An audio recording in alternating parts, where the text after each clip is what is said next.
Recording in progress. Crack a couple bands, we'll talk about the sport. Maybe some other things don't take us to court. The weekend. Lovely, boys. Great singing. Welcome back, eh? All right, let's see who's first to fall asleep here, eh? Big morning with the black caps on. But as always, we've got to get on our Monday review show, boys. The Weekend Warriors are back. How are we? Yeah, mate. How bloody good. I got the pink undies on. That's how close I am to bed. Yeah, I've actually got... I'm with you there. What are you wearing, Stobes? Yeah, I'm nude. Yeah. No, I won't get my coffee up there. How are we, boys? Are we all knackered? Are we all ready for Betty Buys? Yeah, mate. About 3 hours ago. Exhausted.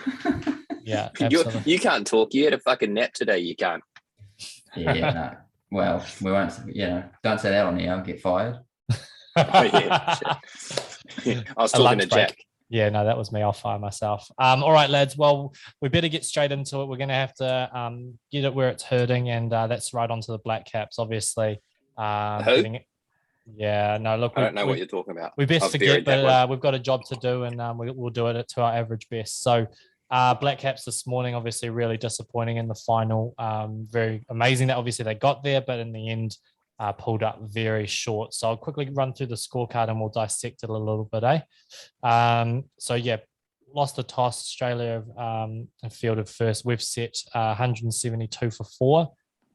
Started off very slow. I know when we were on the phone this morning, boys, Stobie, you were very opinionated about one M. Guptill and his innings of 28 off 35 going at 80%. That's shocking. You're obviously over it. And then obviously had another spray for Daryl Mitchell with 11 off 8. Kane Williams' innings, though, boys. Played his final last week. Yeah, like I said, he played his fucking final. Everyone's entitled to slogging a few and coming off once and every now and then, Yeah, you're not wrong.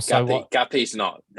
Guppy's unforgivable. That's bullshit, man. Like, he was 12 off 6 and then went 28 off 35. Like, he just stopped scoring runs. It was like, what was it? 27 dot balls in the first 7 overs. That's criminal. That's 4.5 overs out of 7 where we fucking dead batted the fucking pus out of it in a T20 final. You can't, and a power play as well, where the cunts, they've only got 2 men out.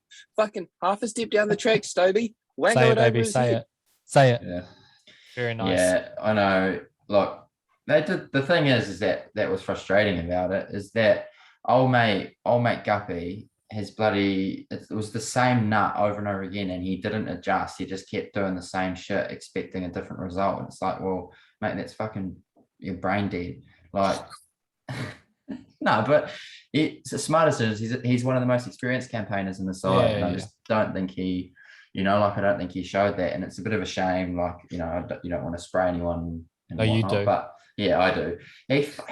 He wasn't great, and I personally think that there's other guys who, he's done a good job for us over the last few years, but potentially it's time. Yeah, fair enough, mate. I mean, look, and then Williamson obviously comes in. We were kind of discussing that anchor role and how he plays. He's gone nudged 22 off 22 ballparkish. And then gone absolutely ballistic, finishing on 85 off 48 balls. Unbelievable knock, especially taking apart Stark, who, notoriously one of the best T20 bowlers in the world, but just an innings where he set himself up, much like probably Guppy was trying to do, but he made sure he cashed in and went nuts. Old Stark hit the fastest 50 of the tournament, 50 off 18 balls. He's written that one down. And then East tried to beat him in the second innings. 100%. And then, Phillips a little 18, Jimmy Neesham, not many balls to go, but 13 off 7, and 172 for 4. You look at that bowling performance, you look at Hazelwood there, 3 for 16 off 4, hitting a real test match length, and something that for a long time they weren't interested in, people who were like that kind of more one-dimensional sort of stuff, but then started taking the pace off bat in the back end. And I thought Cummins bowled really well as well. And obviously Zampa went at 6.5. Yeah, Zampa, I think the key difference, if you compare like Zampa to how Sodhi bowled, Zampa was really very much more attacking the stumps, looking to take wickets, whereas Sodhi, I don't know, I mean, I'm sure you boys think the same, but it looked like our boys came out and tried to defend the score as opposed to attack it, That's a really good point. and try to bowl them out or take wickets. They just try to look to defend. And like 170 on that deck was probably par. You know, you look at that, the boundaries and the way that we played and still got there after a slow start. Like I still think we were at least 10 to 15 runs, probably short, if not more, actually, to be fair. So I tend to disagree on the short part. I think if we bowled not like we didn't even bowl averagely. We bowled fucking junk. Yeah, but imagine if we just had an average day at the office. That's a contest right there. I mean, we'll get into our bowling in a second, but yeah, you are right. Those bowlers there, Hazelwood, fuck our bowling. Cummins, our bowling was shit. and Zampa. But you look at Sodi and Santner. Absolutely, there was a lot of half trackers with no intent, and then when they got it full, it looked like they were almost trying to not be smoked in the slot. But Warner and Marsh, man, they were just almost dragging things. They were unbelievable. So we look at Australia's innings there. Warner 53 off 38, unbelievable knock. Finch didn't contribute too much, and then we had Mitch Marsh 77 off 50, and Glenn Maxwell at the end 28 off 18. The boys they would chase it down with 7 balls. 7 balls to spare, 173 for 2. Yeah, I thought that Marsh innings doesn't surprise me. I said that at the start when Stovey and I first previewed it, that Marsh would be actually probably lining up to have a big tournament. I think he scored the most runs in T20 cricket for Aussie this year. Found his nice little roll at 3. Batted, yeah, he was the only one that went well and bang when they played the Bangers and lost 4-1. So I think there's a cheeky stat that came out that Bangers are actually the T20 World Cup champions because they beat Aussie 4-1 and they beat us 3-2. So that makes sense. They technically won that. Oh, at least we didn't lose it to Australia then, really, did we? I thought Bolt showed some real ticker and some heart, and it was fucking good to see him get fired up. He used some lovely, colourful language when he polled Warner. We thought he was off. Like I thought he was brought back a bit late when the game started fading away. But I thought he bowled. You know, he's bowled 4 overs, 2 for 18, going at 4 and a halves, and that sort of performance. And he should have had 3 because he dropped a goober on the caught and bowled. So no, he definitely was pick of the bowlers and looked like the only one that was really up for a fight. Gave it a bit of boys. Yeah. So it's good to see. Definitely a bit of passion from at least one of the boys. But I just said that. I just say I think the bowling outside of Bolt was genuinely terrible, like you say, Lee. And it was. I thought it was quite negative the way they went about it, and I think we looked beat a long way out. I think the 10th to 12th, like probably the 12th over, I reckon we looked beat, like we weren't in it anymore. We even look at Marsh's first kind of 6 nuts. You know, he pongoed his first one for 6. And then all of a sudden it just went flat. It's like, hold up, you've just taken Finch early. It's game on here. You're in a final, and all of a sudden just went whoop. And we were kind of talking about this as well, as that Kane Williamson, for all his fantastic qualities as a balanced, mature leader and stuff like that, there's not really that pit bull in the squad who really rack them up. And when you're a product of your leadership, I think you emulate what your leaders are. And if your leaders are all calm about it, then you're going to be like that as well. But I think Williamson needs a bit of a deputy who's going to give them a bit of a rev, because they just didn't seem to have that normal heart that we love about the Kiwi side. I don't know what you guys think about that. Yeah, well, it's probably a fair comment.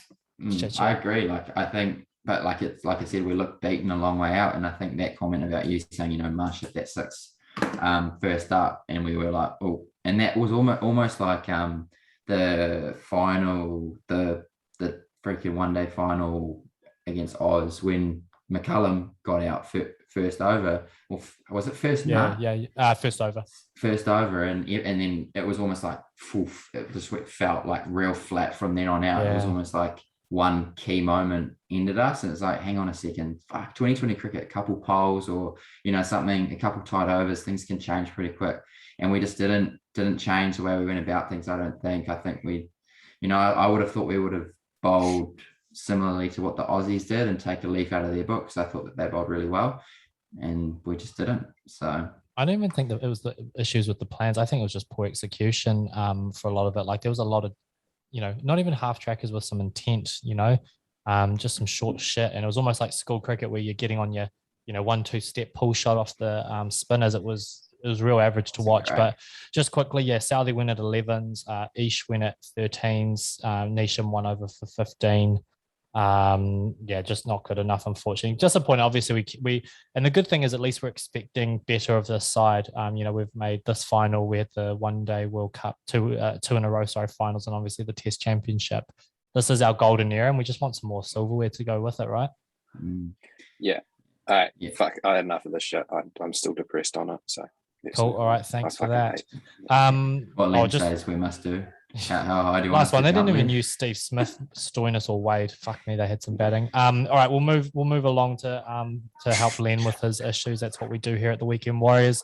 Alrighty then. So this week's theme, we're on point with choking. Len, calm yourself. We will be talking about the sports chokes that we have experienced or know in history later on today. But first, we've got some code. Len, get us going.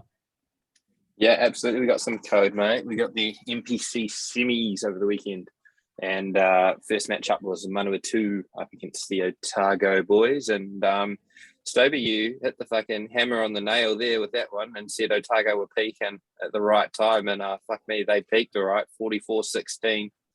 Too bad you didn't pick it, eh? Only 1-12, champ. Yeah, like I said, it was finals footy, so I didn't foresee that happening, but I don't know if anyone did, to be fair. So they were unreal. They were class above, man.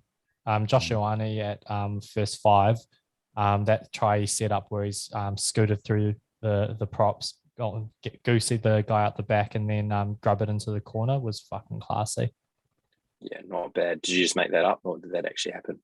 Yeah, just he whacked 3 blokes, sidestep, fended, flipped them off. No, this happened. Yeah. It was a bloody good game. Got his budgie out. Got his budgies out. Teabagged the dude at the end. Yeah, nice. Taranaki versus Southland. We all thought this was a shoey, but Southland actually put up a bit of a fight and stick it up your ass, says Tony Lambourne at the end of it. We tried hard. So that was fucking classic. 25-13, the Naki got up over the Stags. But stick that one up your ass, Southland. You still didn't win. Sorry to our fan of the show, Connor, but maybe next year, champ. Nothing much more to say on that one, to be fair. Hawke's Bay Tasman, fucking what a game this was. What a game, yeah. I wish I just copped the spray because I picked it to a fucking tee, to be fair. I said it was going to be a tight one, and fuck, it was tight right to the end. Yeah. And, well done to the Marcos and to you boys for picking that one right, 1-12, 33-27. Great game with code all around.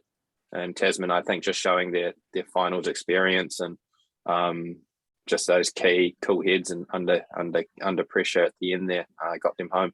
Yeah, watching that one, Mitch Hunt played that game perfectly. Like, his tempo was unbelievable. Just slowed the game down, played at his pace, and made sure that he got the outcome in the end. It was a really mature display. And shows why he's co-captain or captain of that side. I thought it was a really mature game from him. And then, sorry, what do you want to say? No, same things you were saying, basically. Just, it was always going to happen. Yeah, I was just going to repeat you, basically. But say it, baby, say it. Well, the 3-peat's on now, I think. Canterbury out the way. The bogey side, tough game. I reckon that'll be pretty naughty for Waikato. Why beat them, remember, last in the round robin, eh? They fucking pongoed them, to be fair. So did Hawke's Bay. So did Hawke's Bay. Yeah, I definitely think Tasman now they're going heavy favourites to this one. Waikato, I'm glad I finished with one form of a win on the weekend, but I did pick that one 1-12. I said I'd jump the fence. I did, and the Mulu boys rang the bells and got home.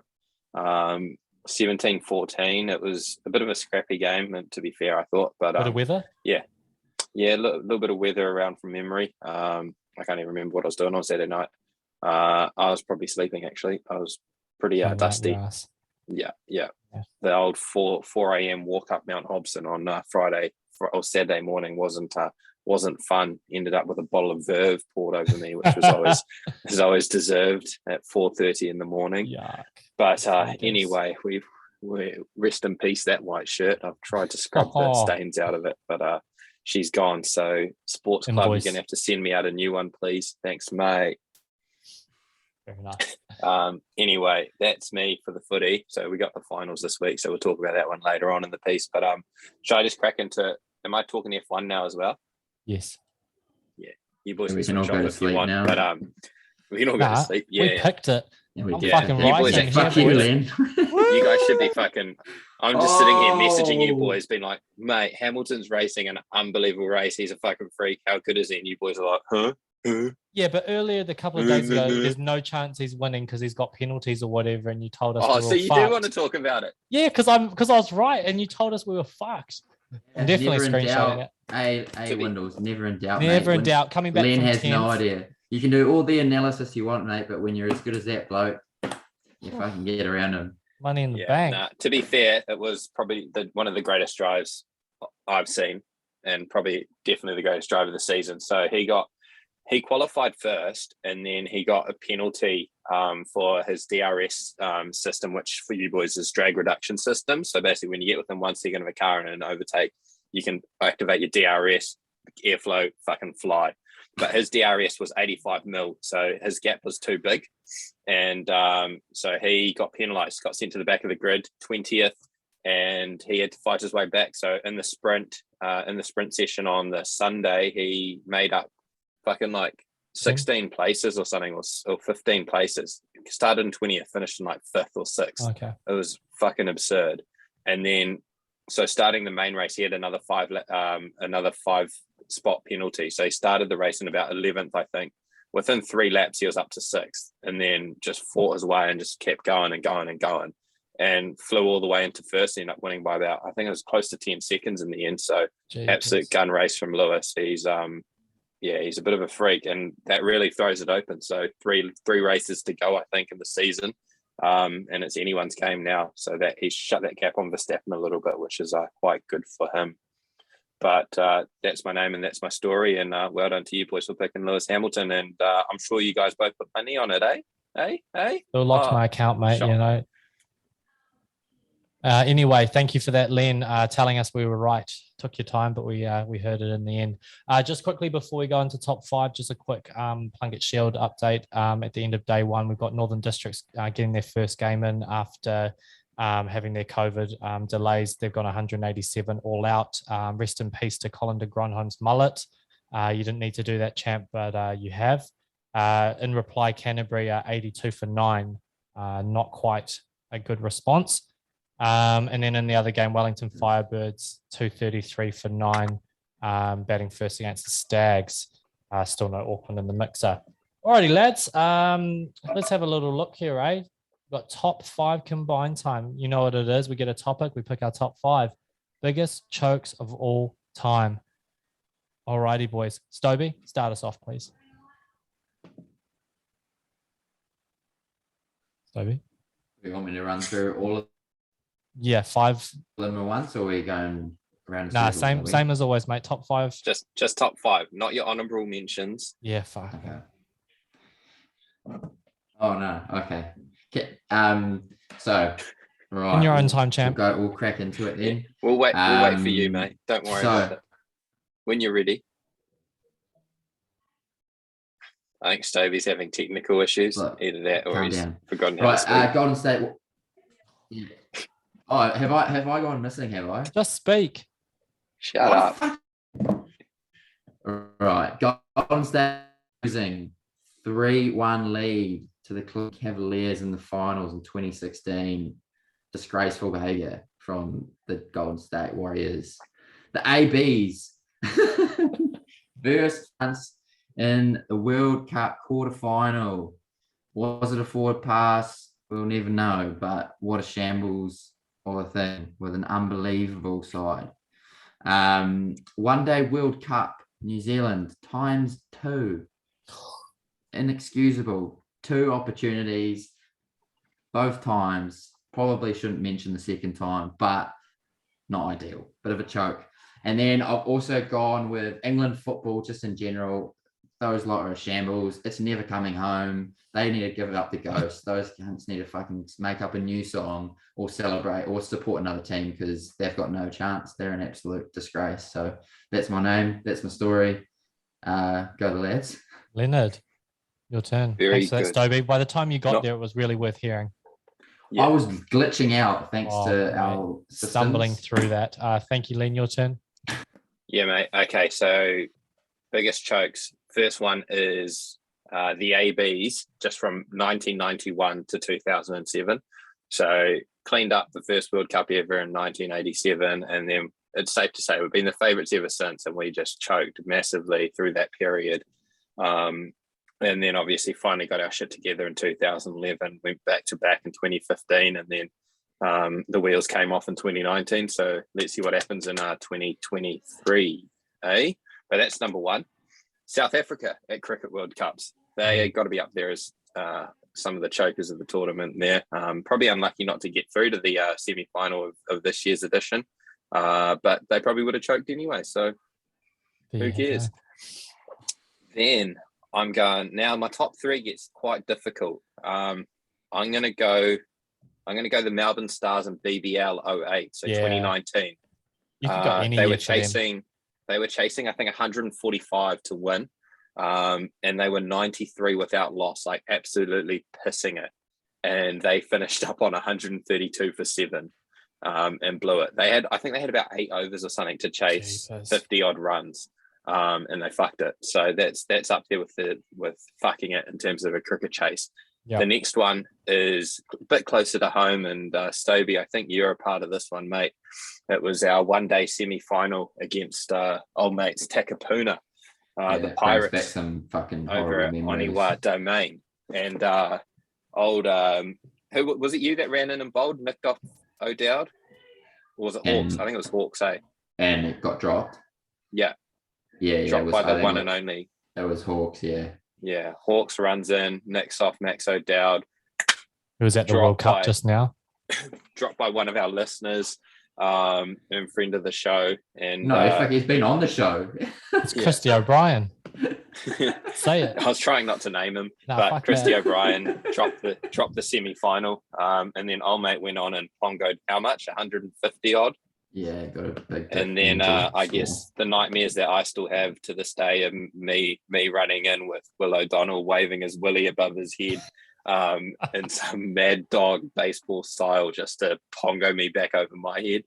I've never felt like such a mouse in my time, but I look forward to getting a crack at him again.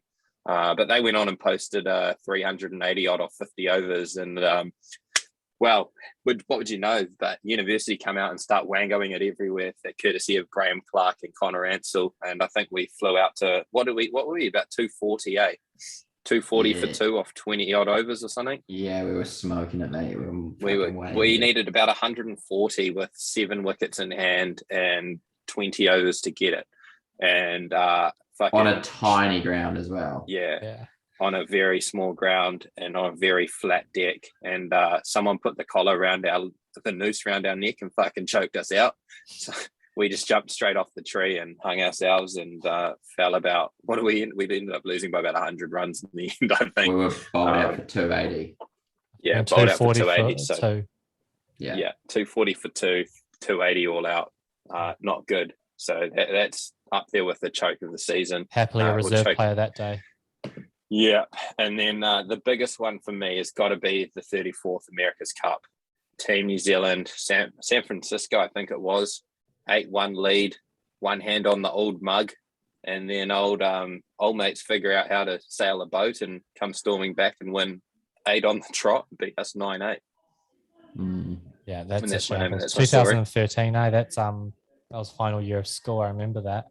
Yeah, mate, that's lucky. Red Sox were not so lucky after that one. Very nice, mate. Great job. All right, because you've got my number one as well, I'll start us off with that Team New Zealand. Yeah, 2013, 8-1 lead. That's an absolute shambles. I don't think it's ever going to get much worse than that. So whenever we have a choke in sport, at least we're not that. My next one would be in Headingley last year, 2019. Nathan Lyon needed 1 wicket, and England, I think, was a couple of runs shy. Stokes has gone for the reverse sweep. Leach at the other end just sprinted down, been sent back, turning around as the Titanic does very slowly. Throw goes in, Nathan Lyon fumbles it. That was mental. A very easy bounce throw in.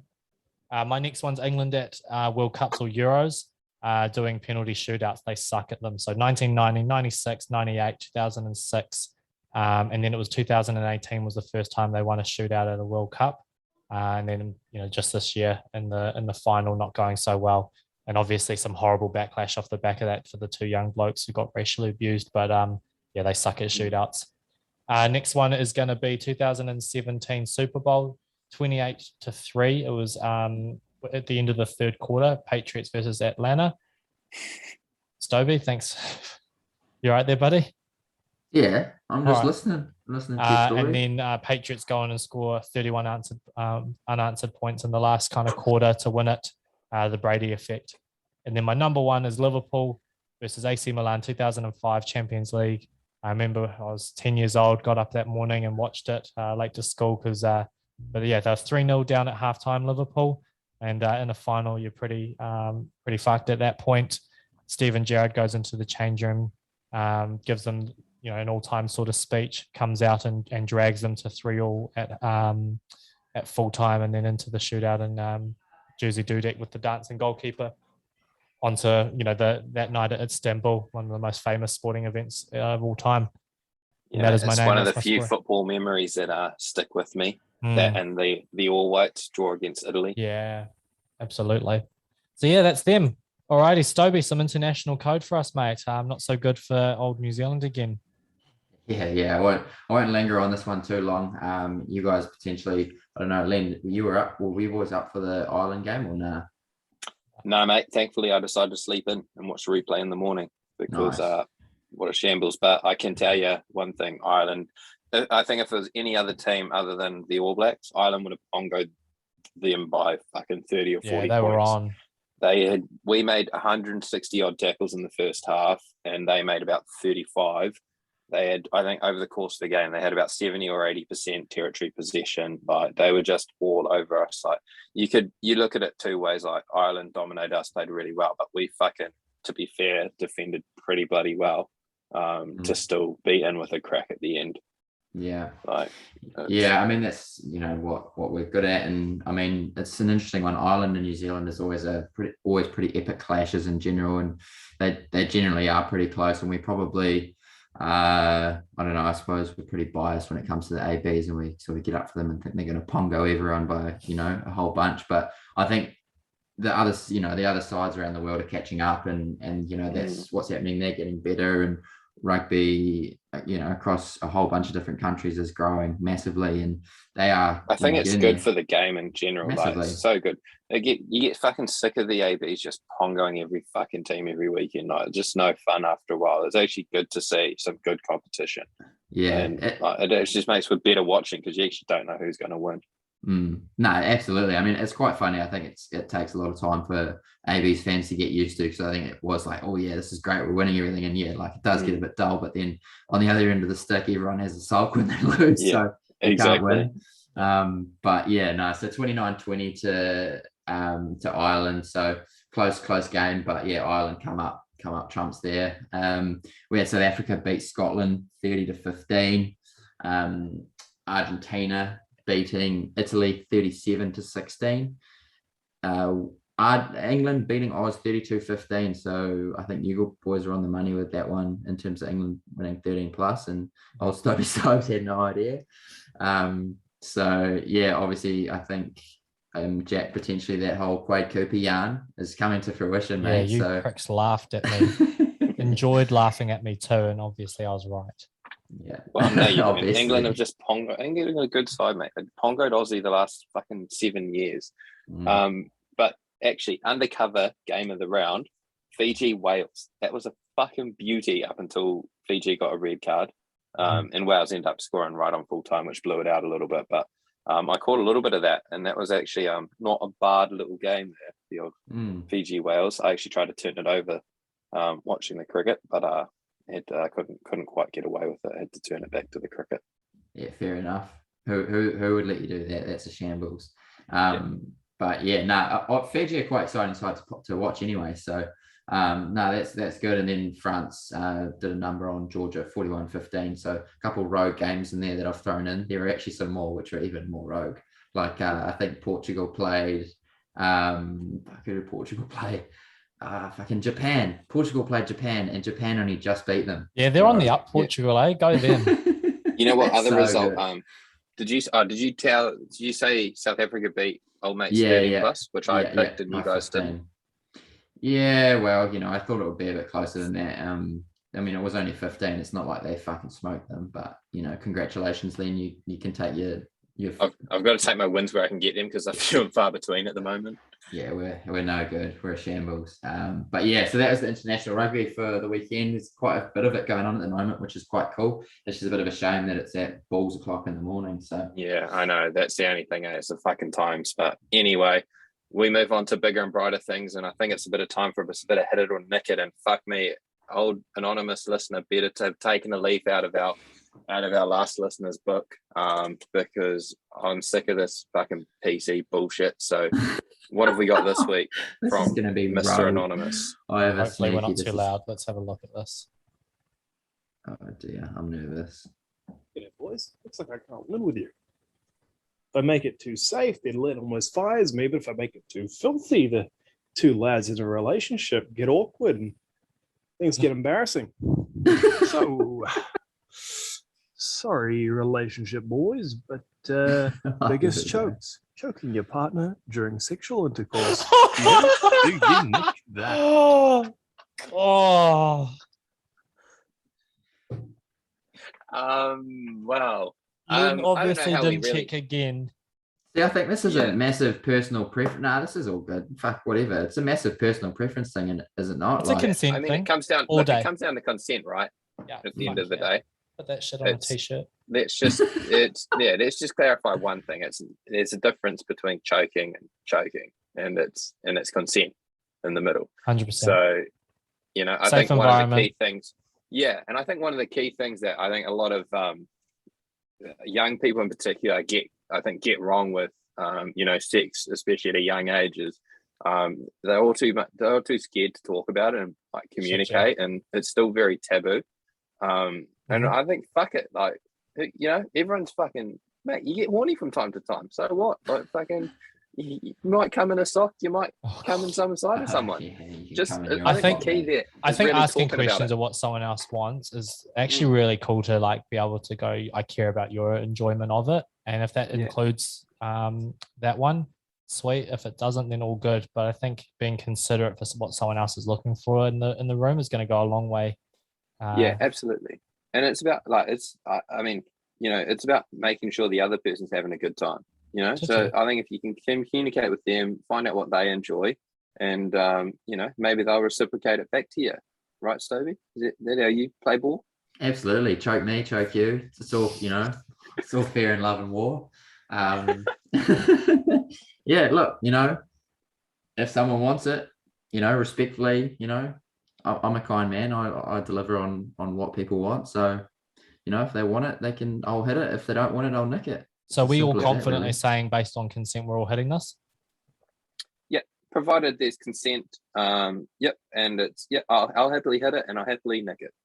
But consent and communication, the two C's. Just like fuck yeah. Cunt. Oh my God. Okay. There you it were was. doing It so was always, well. Yeah, you were like having this big speech, like this real nice, Uncle like Len was doing so well. And then he took it to some place that it really didn't need to go, but we went there as usual, and this time it wasn't me, so I'm grateful. All right, get us some ponies. Trot us around the. It's not even worth talking about. Fuck yeah, ponies. To be fair, it was my first weekend in a while, like fully not hectic on the punt. So I punted a couple early doors and it was a shambles. Got tempted into Rickerton. Fucking just not good. Mate, you should have stayed at Tauranga. I know. Fuck, Ted had a fucking beauty, but yeah, I put up the first two at Rickerton, and then I was like, nah, I'm giving up here. And then the next three at Tauranga Favourites just absolutely stormed home. I was like, oh my god. But yeah, so not great. But I mean, the boys, what did we get? I've scratched Gravina off my list because that thing just doesn't seem to be able to win. I don't know what you thought, Len, but look, if it's got J-Mac on it and it can't win, and it's it's been sort of knocking on the door, yeah, not tonight, brother, for me. Yeah, off to the glue factory, I think, for old Gravina. Oh, I wouldn't go that far. I mean, it's not that bad. Be a nice But yeah, pet for someone, close. man. Oh no, we don't want no pets for Len. He Yeah, eats well, them. they'll eat it. Len will That's fucking. I'm not Tongan, so it's all right. Oh, You just said jeez. you'd eat every other pet last week or the week before. Yeah, not horses though. Horses But are friends, anyway, not food. yeah, that's what Len says. Fuck me. Windles gets one home though, lost and running, storms it. So But I do. that's good. That's what you do, To apparently. be fair, my roughie got scratched. Yeah, no, there were a few scratchings. So the Harrovian, which was one of my next best, got Your scratched. mate got scratched, eh? Yeah, I had a couple of scratches. So there were a few scratchings throughout the day that sort of, didn't help. And it was a pretty wet old day, and it's tough To be to fair, punt. one that we both missed though was fucking Festival Dancer, man. That thing, favorite it. That thing's bloody good. I think it's won like 3 on the trot now, and it fucking pongoed them. Yeah. I didn't actually see it when I was first looking through the races, but yeah, she was there and she was running and she ran very fast and she won. So she's definitely a black book at that one, and we'll look at her next time. Fucking oath. But yeah, I'm looking forward to a good day on the punt with the boys. To be honest, it's been a long time coming. So hopefully, with all these rules changing, we can get out and about with it and get stuck into it. So yeah, fucking fizzed up. Keep watching Opie Bosson though. That boy's back in a big way. Yeah, I saw that. Anyway, How was fuck that? me. He's I thought he storming it. retired. Yeah, me too. I think he was just in the paddock fucking chopping wood. Heroic. Jack, I think we've got a joke now from you, mate. Is that right? Oh, That's how hilarious. good. How That's good. hilarious. All right. This is what we live our week for. Okay, Jack, I'll help you out, mate. I've got a joke for you. Come on. All right. What's long and brown? What? A poo. Oh my god. What's also long and brown? What? Len's penis. What's also long and brown? What? All right. What else is long and brown? A tree. Chris Gale's big swinging donger. To be fair, Yeah. considering you say about 6 times a day to us, suck my willy, I expected that to be all about your penis. Yeah, that's actually true. It's not long and brown though. No, but like all piss taking aside here, is someone doing a joke or what? No, we That was my scratched joke. this. All right. Well, we're done here then, aren't we? No, you need to do the leaderboard. Fuck me, boys. Stop playing COD while I go through the agenda. I don't want to do Speaking that. of The COD, leaderboard. can we jump on? Because suck. we were on fucking fire. We were Jack, so we good were before. I don't know We about were Stevie. shredding. I'm a shambles. But right, leaderboard, boys. There's not a lot to read about, to be honest. We sucked now, this weekend. I hope you boys have updated it properly, because last I checked, we had in third place for the weekend, we have Len on 6.33 points. Good. It's good. In second place, we have Stovey Stoves on 6.35 points. Oh my god. And in first place for the week, we have Windle Beast on 6.45 points. We suck. So yeah, third place is still Len. This was the week for Len to come back in a big way, but it didn't happen. So 78.77, and then Stovey Stoves 98.03, and Windle Piece on 101.83. He has tonned up though. So well done, mate. A bit of a shambles really, but we'll be back. Hopefully we can sort our shit out. We might have to do a bit more research, boys, or maybe no research. Maybe we just start throwing darts at fucking at things and hope for the best. But absolutely. How good. Bloody good stuff, lads. All right, thanks for jumping on. As always, good to chat with yous. Another great episode, and we'll see you on Thursday. We'll see you at training this week, gents. Yeah, tomorrow night. Bumper season. Very nice, gents. All right, let's do it, eh? With it. Crack a couple beers, we'll talk about the sport. Maybe some other things don't take us to court. Worries.